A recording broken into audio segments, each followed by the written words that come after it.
گدھا درخت کے ساتھ بندھا ہوا تھا۔ شیطان آیا اور اسے کھول دیا۔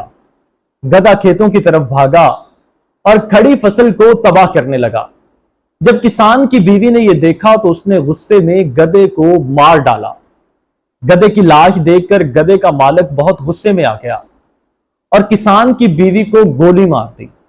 کسان اپنی بیوی کی موت سے اتنا مشتعل ہوا کہ اس نے گدھے کے مالک کو گولی مار دی۔ جب گدھے کے مالک کی بیوی نے اپنے شوہر کی موت کی خبر سنی تو غصے میں اس نے اپنے بیٹوں کو حکم دیا کہ وہ کسان کا گھر جلا دیں۔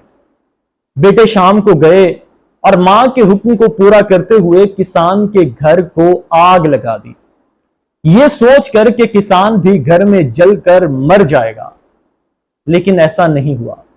کسان واپس آیا اور گدھے کے مالک کے تینوں بیٹوں اور بیوی کو قتل کر دیا۔